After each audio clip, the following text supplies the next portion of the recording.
Welcome to Zooming to Webinar Success. If you're needing to plan a virtual meeting and are stuck, this series is for you. Full-time voice artist Grant Holmes is also a busy virtual meeting manager and on-screen host.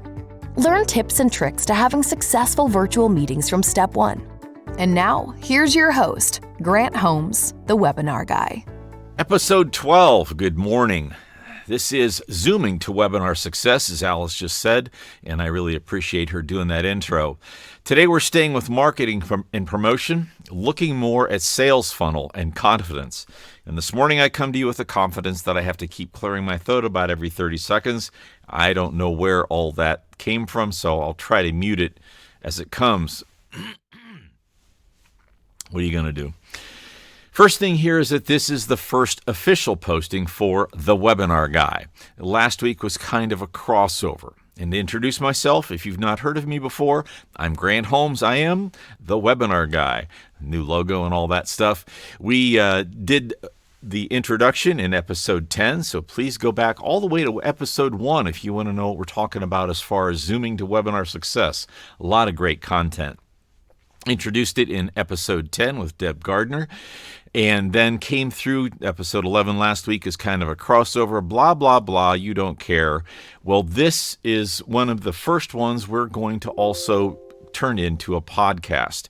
And so I'm going to be trying to keep them under 10 minutes and start posting the audio, like I said, as a podcast. So if you have any suggestions for content or questions, I'd love to hear them. So back at it. In episode 11, I talked about sales funnel and being more aggressive in my approach to sales. Webinar marketer Jason Fladden said, you can let somebody else that's not that good handle a client, abuse, waste their resources, etc., or you can take an active role and serve them. What's the point? Well, it always kind of ticks me off when I see someone else get work that I know I can do better. I'm competitive like that. And I'm competitive like that. Is that a bit of arrogance slipping in? Well, yeah, it is. And that's another thing I'm letting go of. You know, I know that my personality can be kind of strong. I get that there are many people that don't get my vibe and may not like it. And that's fine. At this point in my life, I'm okay with that. And you know, you get to a certain point when you realize there are a lot of people that love me like I am. There are many things in life that I'm not really good at doing. All right, I can do them, but I'm just really not good at them. And more I'm learning to let go of that stuff. Let go of it and hire someone else that can nail it. Why spend 2, 3, 4, 5 hours when I could be doing something more productive, something I'm really good at, and let someone else help me? But there are many things that many things I know I'm one of the best at.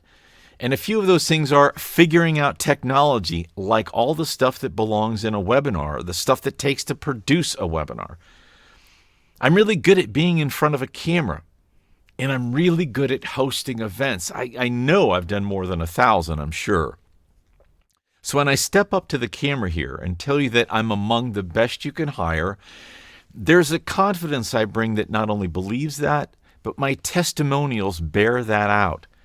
And 2 things my clients tell me that bear the weight of this argument is, they hire that confidence as it gives them peace and helps them relax, knowing that I got this. And they know that confidence spills over to their customers and their audience. And how critical and important is that? And that, my friends, I don't think is arrogance, that's facts. I'm inviting you to stand on your confidence. Now, I may have gotten off track of the sales funnel thing, but this really resonated with me this morning. Think about your gifts. The stuff that you are awesome at. Are you standing on that truth? I encourage you to. Now, go and be your bad self and serve the world in the way that you do best. This series, Zooming to Webinar Success, is for smaller organizations and solopreneurs that may not be tech savvy and don't know all the steps, or quite frankly, don't want to know all the steps. Over this series, I'm going to lead you through significant decisions, capabilities, and in this case, a little bit of advice that you'll need to Zoom to webinar success. And as always, if you need help now, don't hesitate to reach out to Webinar Pro at thewebinarguy.com. Thank you for watching. Thanks for sticking with me. And by the way, if you're listening to this on the audio podcast, please hit my website, thewebinarguy.com. Be nice if I knew my own web address. Hit me at thewebinarguy.com and watch past episodes. See you soon.